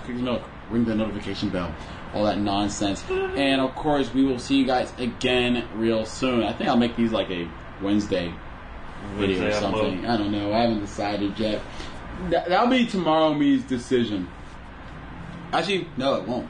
It will be Tomorrow Me's decision, but I don't know when I'm going to upload it. I will find out when I do it. I might actually upload the audio tomorrow. Oh yeah, today's the 5th, by the way. For people wondering when we're recording this, and also for future me when he's doing stuff with this. Is it the 5th? It is. I'm looking at the thing right there. Oh yeah, it is the 5th. But all that nonsense. So by quick. We'll for sure see you guys again real soon. Thank you again for stopping by for the Nomikai podcast. We will see you guys again real soon. Jane. By YouTube. Because it is now time for the Degenerate Hour. H Power Hour. Yeah, indeed. And today I actually put in my notes preemptively. Last time we recorded, good job past me. He's pretty cool. Where he actually remembers. He's pretty smart. He actually remembered that, he didn't remember. He wrote it down because he knew I would forget, Kermit would forget, that we're going to be talking about some naughty things. And one of the naughty things that I listed was to talk about the mind break genre. Because, golly, that genre sucks. I'm going to be real. Q, not a fan of the mind break genre. It's only because the mind break genre is It's poorly executed. It's not. Yeah, that's basically it. Yeah, this is poorly executed. They're not really making it believable. They kind of just do it just to make it so it's like it feels really rushed. Oftentimes when you're looking at the mind break. Yeah, the issue I always have with Stockholm, mind break the idea of mind break is to basically work off of Stockholm syndrome. Mm-hmm. Stockholm syndrome is when you actually grow an attachment to your abuser and the abuse that you receive. Exactly. So it's almost like you almost can't live without it. Your brain and your body rewire itself to make it so that you can survive better for that situation. Exactly. And so instead of making it so that what's happening to you is terrible, it's something that you're actually looking forward to. Yep. It can be really hard to also fix Stockholm syndrome. A lot of people that have gone through it have had to go through some pretty intensive therapy to get better. But the basic idea of it is that, again, it takes time. It takes time to get somebody to fully integrate into a Stockholm mindset. Yeah. Which would be weeks to months to even years, depending on how old the victim is. Exactly. It's so the issue with a lot of when it comes to the genre for the H genre. The HH of dojins is that hentai dojins basically is they kind of like to make this whole mind break thing happen in a course of like a couple of hours. Okay. Yeah, that burp just came out of me kind of hard. Yeah, like it's usually like they rush it basically. Whereas it's like, oh, I had a mind break within a couple of hours, and it's just like there's not a lot of people that are that weak-willed to make this believable for such a category. Not for like an hour. Like there are now, mind you, are there like people who have been raped that have been broken before? Absolutely, but not mind break. But when we say mind break, rape is one of those things that it kills your spirit. Yeah. You can make it so that you're now distraught, you're put in a dark place, you're thinking negative thoughts. It doesn't put you in Stockholm syndrome, though. It doesn't make you feel like you need this or you love it from your abuser. It's not really that. If anything, it makes you hate yourself. It makes you hate yourself, the people around you, people that become distrusting because if you resemble your abuser. You become distrusting in general because, like, hell, majority of the time your abuser is someone you know personally and that you gotten close to an extent. So it's like that act of like breaking your spirit is different compared to the mind break tag of making it so that your mind literally gets forcibly rewired to enjoy the things that are happening to you rather than reject it. Exactly. So the issue that comes with that genre, a lot of times it'll just be like, oh yeah, this happened like in the course of like 3 hours. Like that's it. Like perfect example is just go online and look up sex trafficking tactics on what they do to capture girls and then keep girls inside their lineups. Oh yeah. They usually will lock them away for days. Sometimes starve them a little bit. Maybe they might even, not even maybe. They'll pump drugs through them. Yep. Make them now codependent on drugs and your endless stash of being able to supply them with drugs. So that's that's one of the few tactics inside of our world that makes sense in terms of mind break. But inside of Dojin world, you only got you just gotta dick a girl down for like 4 hours straight, and next thing you know, she's all about you and only you and nothing else. Her whole life revolves around you and what you do to her. And that's just there's no actual build up to. There is none. To there. That point. It's just I decided to fuck you, and then sometimes it's. And here's two issues I get with it. It'll be that kind of way where it's just rushed, or they do the lazy route, which I even think is lazier than that. Is they'll sit there and just kind of skip time ahead via the start of the story is literally at the breaking point, basically. Yeah. Like they were just like, see, I don't like that. I like my build up. I'll have you know, I think I told you about this one. Oh, from like years back, where it had 4 episodes, and I'll have you know, it was not Mind Break until episode 4, and that's when she finally broke like he intended, and that was in the course of almost a month. I was like, this is some good shiz. Look at that. Actually taking your time, building up to this moment. That's what I'm here for. I'm here for this sick shit. I'm here for this sick, twisted type of nonsense. Like, you know, it took 4 episodes in the course of a month for her to finally break. And I was like, at least for actual story. Like, if you want like actual stories from it, where it's like you can believe it, then there's only a few. There's a small amount. Yeah. Because again, most of the mind breaks are just something that's like. It's more. I would say most of the mind break tags out there fall better under the Ahego tag. Yeah. Because a lot of times they actually start off where it's like, I don't believe that the heroine in this story entirely didn't want this to happen. Mm-hmm. It feels like it's one of those. Now, there are some stories where it entirely is what she wanted to have happen, but yeah, those aren't usually part of the mind break category. That's part of the oh so wonderful RRRR category. One day. You know, it's not a category, but I have you know, best dojins you can ever find around. If they're around, if you find them, triple R tag, best tag.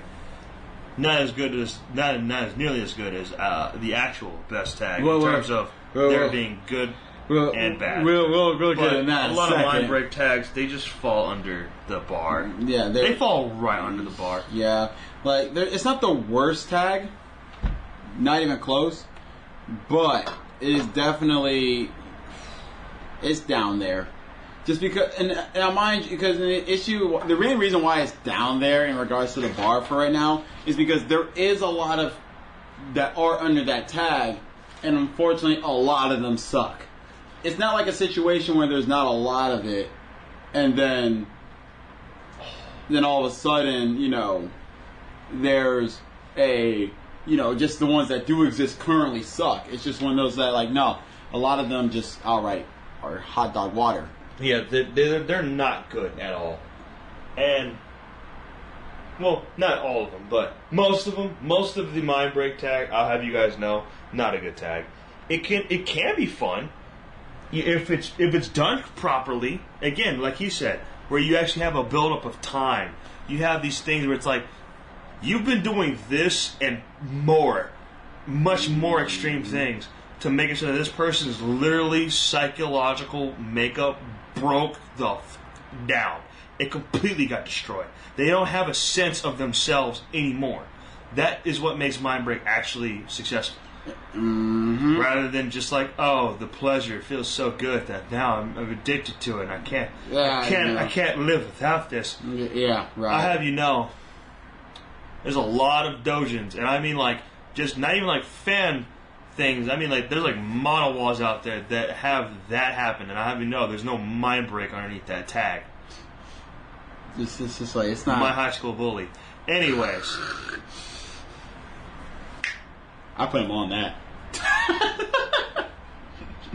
But yeah, it's just a tag that's just, it underperforms for what it could do because of lack of build. For the potential it actually does have. Yeah. All right. That being said, we do want to talk about what is the best tag, and the issue about this tag that makes it the best is it is quite spicy. Ooh. It is quite spicy. It is a spicy tag. And I'll have real quick. Oh, all right. Yeah, I'll warm it up real quick. Oh my ears. Oh my god. That's something we like. digging in my ass. There's nothing here. What do you mean, like right here? I think it just might be the foot crease, the crease. But creased up. Anyway, the reason why this tag right here is quite spicy is all right. Listen. I don't condone this tag. I do. He's speaking as an only child. I am. But it is a tag that. Alright, hear me out. You should definitely do if you have a blood relation sibling. If you haven't figured out what tag he's referring to, I'm not going to say the exact name of the tag, just because I don't want to get in trouble by Spotify standards, potentially. Then again, I did talk about the triple R tag last week, but, I didn't say the words. Actually, I think Spotify lets you talk about almost anything. I know they do, but, I didn't read the terms of service. As long as you're not, glorifying shit. Yeah, I didn't read the terms of service. And we're about to glorify it technically, but call it the best tag. That's why I'm going ahead and say I don't condone it. I don't recommend it unless you want to have kids with, 3 eyeballs. It's good stories. Yeah, it does have good stories. At least. Yeah, the majority of the story is because they have so many years of experience of working it out. And that tag right there is the Wincest tag. That's what I like about the Spotify portion of our segment. We actually get them to walk around. Yeah, I know, right? You can actually go do stuff. But it's the Wincest tag. That tag right there is a spicy tag. All right? It is a... All right, so listen, hear me out. I know, you might be thinking, why would anyone be interested in, dicking down thine sibling? You shouldn't, all right? That's weird. That's a weird thing. You shouldn't want that. You shouldn't even fantasize about it, all right? Not your ma, not your pa, not your sibling, not your cousin. If you do, you're weird. Unless they really turn you on, then I don't know what to tell you. You're still weird. I'm still going to say that. You're a weirdo. So, that being said, I think it's whatever, but just know that it's, Yeah, it is. Yeah. It's literally it's not good. Yeah, it's objectively not good. But here's the thing. The reason why this tag is the best tag is because it's been around for so long for a tag that it had a lot of time to work out its kinks, basically. All of its kinks. Yeah. It's been around since what? Forever. Like the 70s? They've been having the idea of people who are have people who have family ties that don't have blood relations. Exactly. As a storyline for how many years? Forever, honestly. Because remember, they were about it. Nah. Yeah, back then it was these are brother and sister. Oh, you mean like adopted? Like one of them was adopted, right? No. Oh. We would have said that one's adopted and one's not. Oh. But it's a good tag. It's a really good tag if you want to enjoy actual almost kind of normal romance. It's really weird how that particular tag makes it so that you could have really good dojins. And it's primarily because they actually had the time to, once again, they worked out the kinks. They worked out all the bad things that don't work for that tag. It's like the vanilla tag. And yeah, the vanilla tag has always been relatively good. Well, vanilla's been around forever. But then vanilla's also just been dude, all it is, relationship. Yeah, just normal everyday fucking. But now incest and Wincest and all that nonsense has been around for 10,000 years. That they 10,000 years into the future. They worked out a lot of flaws that they did have prior, which is nice. I'm cool with that. I'm look at that. You actually fixed your issues. Now, mind you, there's some. I actually do wish that there are more other tags so they can fix this issue. Basically. Well, yeah, because a lot of the tags are completely unbalanced. Yeah. Like the Ahego tag is... I just don't like the tag because I don't like that face. I just don't like that face. I don't really... The Ahego face doesn't bother me. What really bothers me about the Ahego tag is that there's nobody out there, realistically, that I've seen in pornography, that I've met in person that loves sex that much. I mean, yeah. Like that much. There's not one. There's not one. I can't wrap my brain around that particular mood set, that mindset. No, not at all. I don't got. So it confuses me. I'm like, no one's like this. Like this isn't human behavior. Like, oh yeah, he busted one nut. I'm gonna make him bust 50 in one night. Why though? Why? That don't even make sense. Because I feel like that might be enough to satisfy me, but who knows? I might try to, drain out more if I can. Yeesh. Alright, I'll have you know, even a succubus is looking at you like, you need to chill, homie. You need to relax, lady. Well, here, lady. Ladies. You need to chill out. So...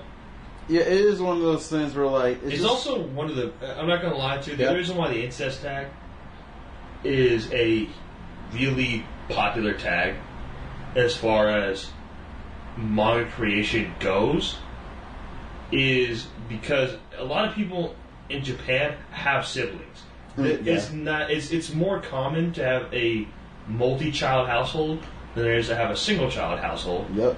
Which it doesn't make it exactly right in that sense. I mean, even they acknowledge it's wrong. Even they acknowledge, like, no, you shouldn't be having relations or feel any type of romantic feelings towards your siblings. Yeah. Regardless of blood relation or not. Mm-hmm. But it's that normal thing that's there.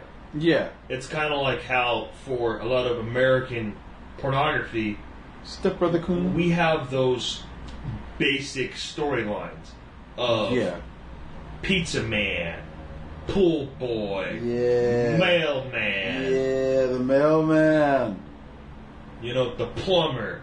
We have all these ones that are just like, these are normal everyday occurrences that people usually go through of interacting with somebody.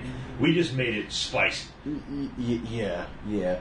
Japan just I can't pay for that $20 pizza because I don't have any money right now. Is there some other way I could pay? It's $20. It's only $20. It's too large. I'm looking at this big ass house. How are you gonna be able to afford this? You're in a mansion half naked. How could you not afford $20 worth of pizza? Why'd you call for pizza and not be able to afford pizza? I don't have any money. Is there another way I can maybe provide for this? Which also, by the way, the worst scenario possible because that pizza guy's getting fired every single time. Hey, so why didn't this customer? Why didn't you come back with a payment for those pizzas? Oh, so the customer didn't have any money to pay for the pizzas, so they fucked me instead. It was great. Okay, yeah, you're fired. Yeah, you're fired. Why are you wasting my money? What? Why am I fired? Because you stole from the store. Yeah, you stole from the store. Nice, dude. Awesome. I'm glad you decided to steal from us just to bust a nut. Yeah, I'm really glad you stole from us to go give pizza to somebody so you could bust a nut. Like, if you at least said that, like, oh, yeah, no, I wanted to take it out of my pay. I felt really bad. They're like, like, it would have been, maybe you could have, alright, take it out your pay then. You said that you wanted that? Fine. But if you sit there and say that, oh yeah, so they didn't have money, so what? Yeah, they didn't have any money, and I was about to walk away, and they asked if there was other ways that I could pay, and then I realized that they were really bad. And so I just... Nigga, at that point, you better stop by an ATM before you show them. You're like, yeah, this is all they had. They told me to keep the tip. Keep the change of the tip. Boom, look at that. It was $20, dude. Tell me you can't pull a 20 out the ATM? Of course not. But, yeah, no, Japan's... The manga Wincest tag, really, really solid tag. Are there stories in there that are terrible? Absolutely. Yeah, remember, it's been around for so long that there's some that are I remember a few that are just so bad that, like, I just... Now, you know what's funny about the Wincest tag? Yeah. At least outside of Dojin? Yeah. Almost every anime incest story is terrible. Almost, yeah. Almost all of them are terrible because they exist. Terrible. Is it Yasunobi? Is that what it's called? Oh, isn't awesome? No, it's something Sora, right? I think so. The white haired siblings, the twins. They're twins, mind you. Yeah. Literal twins. Literal saying if I was a female, I'd fuck me. Yeah, literally. So terrible. There's not a lot of good ones. Honestly, even though it's funny in the first season and still it has funny moments in the second season, Orimo's it's mid. It's not. It's mid. I'm gonna go ahead and say it's not good. I liked it, but I liked it because it was funny. I enjoyed how funny it was, and I thought it was a cute show. As an incest show, is fucking ass cheeks, but. As a as a show, I've had fun. But once you put the romantic elements of him being into his sister a little bit, you're like, woo, that's rough. First season was fine. Second season when that's where it was. Yeah, second season when things started to go downhill pretty quickly. Even though the series, even though I thought it was funnier than the first season, because it just was. It was just. Once you got to the romantic elements of him being more first the romantic elements with him being with Kuroneko was fine. I thought it was very sweet, cute, kawaii. It was very, very normal relationship. But then you kind of got into the whole sister realm, and it was just yeesh. You should do something about that, mate. By the way, for everybody keeping up with drinks, this is my third Rum and Coke. As you can tell, I'm a huge Rum and Coke drinker. Yeah, he loves it. I like it. I'm not huge. I like how sweet it is. It makes me feel warm and fuzzy. It feels good. Yeah. Rum is a good drink. Rum's a good beverage. It makes me happy. It makes my engine go. Yeah. You get it. You understand those words. But, it's just that tag, so it's been around for so long that it basically actually took the time to fix all the flaws. And now it's just now I'm extremely picky when I get to that tag. Solely based on the fact that I know you can do better. I know you can do better. I literally know you can actually do way better. What's this garbage you're giving me? Garbage, that's what it is, Alex. Deadass. You said what it was already. You answered your own question without even realizing you answered your own question. What can I say? I'm a genius. Or something. Something close to that. Yeah. Something in relation to that. But I will say my actual least favorite thing, though. Yeah. About the incest tag. Yes.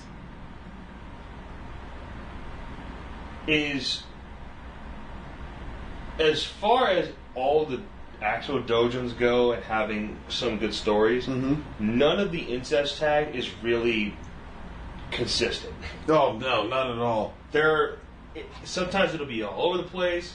Sometimes it'll make linear sense. Sometimes you get the stories of it's just step siblings, and then you get the stories of it's actual siblings. But the one that always likes to come out of left field, that's it still does fall underneath the actual tag itself. It's just. No one's doing this. At least nobody I know is actually doing this besides one person. And we all, throughout the world, agreed it was weird. And that is parent and child. Oh, yeah, that's weird. That one's always weird. Nobody likes the parent and child versions of these things. No one. There's only one person in the world that actually did it. And again, we all agree it's weird, and that's Woody Allen. Yeah, that one's weird. Where he married his own stepdaughter. Mm-hmm. But, stepdaughter coon. I would say that's my only thing that I don't like about the incest tag, is that it's just too inconsistent in the idea of, what multiple authors are trying to portray for it. I mean, yeah. And it's just that there's a lot. It comes with the issues where some stories just outright just not believable. It's just a lot. To be fair, even though some of them are good, there's this. So you have to disbelieve. You have to have some element of disbelief that exists, basically. Because I'll have you know, as a mama's boy, I love my mother. Very much so. Okay. Very, very much so. Yeah. I am not, nor would I ever, nor have I ever thought about. Not even thought. And I'm pretty sure if I ever have, or if I ever do think about it, that'll be the day that you just don't see from me anymore. Period. I don't exist anymore on this realm. This realm of existence. I'm not thinking about banging my mom. That's fucking disgusting and weird. Yeah, absolutely. It's not something that comes to the mind of someone that genuinely loves their parent. Mm-hmm. There's no romantic relationship feelings between a parent, especially for a parent to feel towards their child. Maternal instincts are very strong. Very, very strong. It takes a psychopath or a sociopath, or a psychopath or a sociopath to basically not have that maternal feeling and would do something as benign as, you know what? My son looks exactly like my husband looked 20 years ago. Alright, lady, listen. No. No, dead ass. No, this is just I never got that. I like that's the like as much as I understand. Or the opposite version. Your mother left me. Oh, you look God. Just like she did. Oh God! When we were sweethearts in high school. You know, even make it worse. Like your mother passed away. Oh God! And sometimes he'll be drunk, and then he'll be asleep, and he sees the guy that looks like you look just like your mother. You said that earlier, and then being drunk, sleep, seeing a woman that looks just like her mother. He just goes to town, and she does nothing about it. She decides to keep quiet, say nothing, and he just thought it was all a dream. He's just like, oof, oof. I had to spend one more night with your mother. It was great. Yeah, I had a crazy dream. I saw your mother. Oh, is that so? I miss her. But I think I'm gonna finally get my act together. I'm glad it had a good turn. Yeah, I'm glad that was a good turn of events that came from that, but I'll have you know.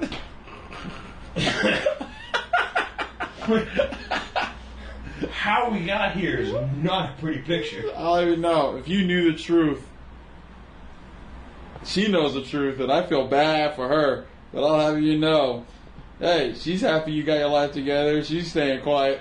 I'll have you know, though, it's rough. It's really rough. That's some trauma. I don't know if she's gonna be fine ever again. I hope she is. I hope her life goes on just well. And then we get the next chapter of that where apparently she actually loved that a lot, and she was like super happy and was like, "Yay, my dad is happy." That actually made me feel really good too. And it's like, what? I feel like my release, the stress I have is released. I'm like, oh my god, what the fuck? God, this is now it's weirder. Before it was already weird. Like before, it was just like, you know what?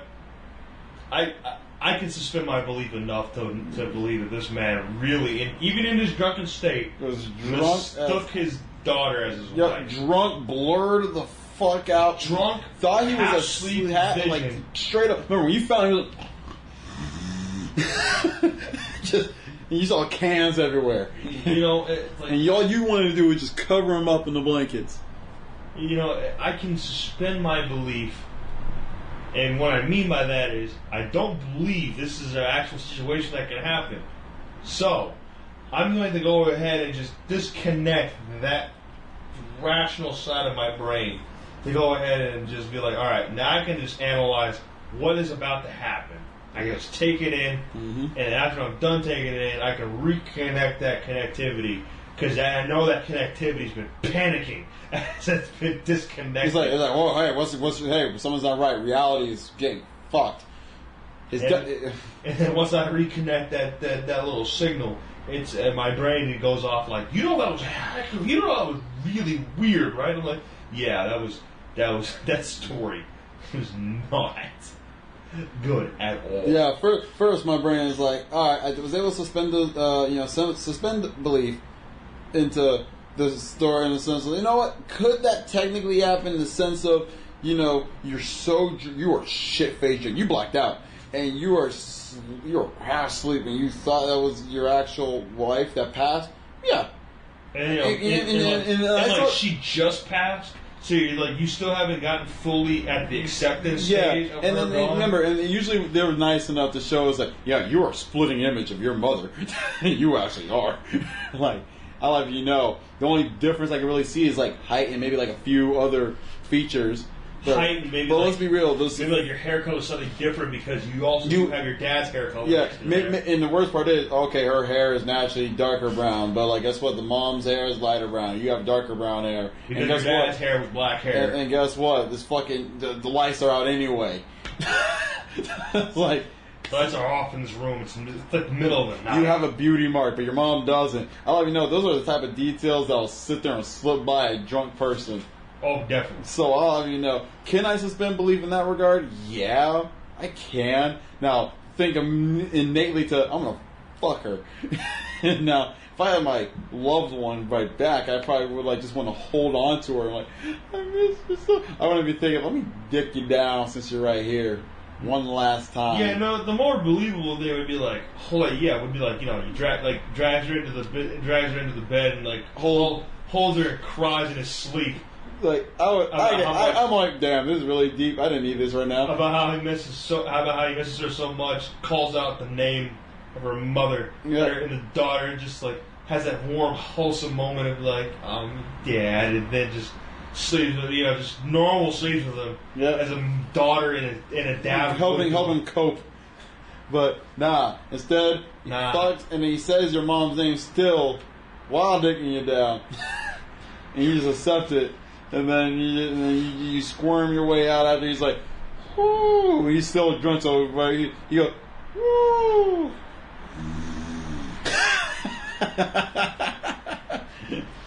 Oh God! But all right, that's enough nonsense. We talked a bunch of bullshit. Did we? Yeah, it's been like we've been talking for like 45 minutes. It's about to be the 2-hour mark again. So we've talked aplenty. That was fun. Incest tag is always fun to talk about. I remember one time we were talking about. We were like, this is legit the best tag when you think about it. Yeah, we were actually because we were talking about a bunch of tags. One of the tags they're just not great, man. Like the Opie, not that great. Not that great. And then you would think that tag would just be simple enough, but it's just that they go overboard, and that's what makes them really overboard. Where it's just like listen, I like big tits. I like big titties. You like big titties? I love big tits. Do you like big titties? Yeah. I like big titties. Yeah, absolutely. Viewers at home, do you like big titties? I guarantee you, if you're a woman or a man, you probably like some big titties. Just because if you're a human, you like big titties. You like big titties. It's not really. It's not controversial. I don't really mean that in a way of just like a sexual preference. I mean that also in a way of like artistic. In an artistic view, you look at just nice big titties on a good-looking figure. You mean to tell me that that's not good? You're not gonna look at that and be like, man, you look good. No, you gotta do it. Trust me. It's kind of like how the perfect body for a man, perfectly sculpted, six-pack abs, strong muscles in the rib cage. You know, nice big chest, wide backs. Nice bolder shoulders. Guess what? Even I'm looking at that and I'm going like, damn. And then the worst part is they put on a suit. You're like, damn, a suit that fits. Oh my God! It's like, ooh, you look good, my man. You look good. You look really good. How do I get looking like you? You know, I'm going to admit that right now. So, ladies, I know you can admit that when you see a woman, everyone likes boobs, that has a nice hourglass figure and her chest, her tits are just a booming. They're a banging. They are baboonska-ing. You gotta admit, you're looking at that like, damn, girl. Those are nice. Those are nice. You should lens some with how many you got on there. God damn. But you can share. But the Opie category just be like. The Opie category would be like, yeah, we're gonna make her tits literally the size of her body. What I mean by that is that one tit. What's her height? One tit will cover the lower half. The top. Another tit will cover the top half. Literally, her tits are the size of her body, or the size of somebody else's body. And it's just or they're bigger than that. And it's just too ridiculously of a category where it's like, yeah, this person back problems came when the moment that puberty hit. And it's just like I'm not interested in that. It's just too ridiculous. Or like the Futanari tag too. It's just like, all right, listen, that schmeat. You know, there's a lot. Is there just like a regular like big Schmeat tag, yes. Mm-hmm. However, I have you know, the Futanari tag is just like either you got this candy corn, or you got whale, and it's like, all right, there's no middle ground. No. I've seen more with middle ground recently, but it's just that a lot more are just fucking schmeat. Like, where I'm like, damn, like that shit is bigger than me, and I don't mean my schmeat, I just mean me as a standing person. me as a 6 foot tall individual am smaller than this Futanari who's 5'3". Yeah, like what's this It's got bullshit? schmeat. Yeah, nice try. Not really a fan. And it's because like too much ridiculousness. I don't know. Some people can be like, "Oh, are you just like insecure about it?" It's like, no. It's literally the fact that she's got like a 7.5 foot dong. Like, I have you know, on a 5 foot body. That's not. Listen, there's a man who's 5'8" or 5'9" with a 3 foot dick. He can't get erect. And what I mean by he can't get erect, I mean if he gets erect, he faints because all the blood in his body is trying to fill his dick. So that's 3 feet. That's 3 feet of dick. So that means you have more than I'm gonna go ahead and say you have more than two. Actually, yeah, if you have more than a 2 foot dick, you probably are not going to be able to use it. Because literally, the blood won't be able to work well with your body to keep it erect. No, we can only pump over so much blood in here, man. So you're telling me that this lady who's 5 foot, 5'2", she's got 7.5 feet, perfectly fine, and then randomly every now and in the middle of it you get, did it get bigger? When I hear that nonsense, I hate that. Well, how did it? No, I already get bad at like dojins and manhwas, where it's just like, bigger than it was before. It's like bullshit. He just busted. Like that's bullshit. It don't do that. I don't know the biggest that your meat gets, ladies, take notes. The biggest that a man meat gets during coitus is the climax, quite literally. Because our dick literally swells. Yep. Almost like muscles are contracting in there to push. We gotta get this out. Semen from our urethra and out the tip. Welcome to the Nomikai podcast where we do sex education. You're welcome. You're welcome. But yeah, there's just a lot of tags. We'll probably that'll be next week's fucking talk. We'll talk about the fucking Futanari tag and how to fix it. Alright. It's easy. It's not that hard to fix. It's not that hard. Because I've actually seen a lot of good ones. It's just that, literally, just that there's just way more bad ones than good ones. You want to make a really good Futanari tag? Take a Yuri vanilla and just slap Futanari in there. And give them a normal proportion size. That's what I mean. Cack. Because the thing is, Futanari vanilla, everything's normal. I mean, yeah, everything is everything's very normal. You have a vanilla. The only thing that's weird about it is like how you get there. But that's usually it. Sometimes they just start off with I woke up and I just had a schmeat. Oh, all right. Sometimes I wanted to go spend time with Dr. Blah blah blah and to test out this new drug, and while testing it out, now I got this thing. They told me to just lay low for now, but the boy body stuff. Those ones be pissing me off. Not those ones in particular, but the other version of those where it's just like, yeah, my sibling likes to mess around with chemicals and drugs. Alright. And so she turned me into a girl. That's fucked up. It turned her into a Futanari. That's even more fucked up. You should run. And now she's gonna test this dick. That's fucked. What's she gonna test the dick on? I remember there was one story. It was a gender bender. I actually say it was a good gender bender. I ain't gonna front. Where what's it called? I thought it was a funny gender bender. No, actually, never mind. I'm gonna save it because we should be done. Oh yeah, we should be done. Yeah, we keep getting distracted. Yeah, I'll write that down in my notes and which story I'm talking about in particular because it's actually pretty good. All right, but anyway, thank you guys for stopping on by for the full-on Spotify edition of the Nomikai podcast. And Oh my goodness. This will most likely go up like the day after we actually recorded this, probably on the 7th. Yeah, probably the 7th. That's when I feel like doing stuff. I'm gonna do it tomorrow, but like I'm gonna schedule for the 7th. Okay. So, and I'll probably have the actual video itself go up on like Saturday. Because, you know, take that, nerds. Go to their Spotify. Yeah, you can go to our Spotify if you actually want to listen to the Nomikai podcast. Yeah. The easiest way to listen to it. Uh-huh. Literally the easiest way to listen to it. Mm-hmm. It's also the easiest way for us to record it. I'm behind the camera right now. Uh-huh. He feels happy about that. Oh my. 7:30. But, yeah. That is absolutely everything that we want to do. Once again, thanks for stopping by. Be sure to drop a follow because this is on Spotify, not on YouTube. I don't say subscribe or comment or any bells being rung. And we will see you guys again real soon. I'll say it. I want to thank everybody for tuning in for the Nomikai podcast.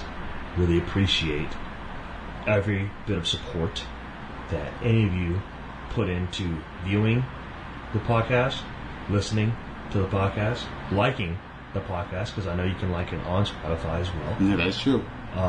Deciding to follow and keep up with our nonsense. If you are seriously taking a look at any of the recommendations that we make, please tell us. It does make us happy. We would love to talk about it. Absolutely. Okay? We'll put you. We'll do a comment section. We don't care. Stay beautiful. Oh, how wholesome. What a wholesome man. The guy, I'm blushing over here. Now, that might be the liquor, but I'm a little red. And we will see you guys again next time. Johnny. Johnny. Bye-bye. Bye. Push the button since you're there.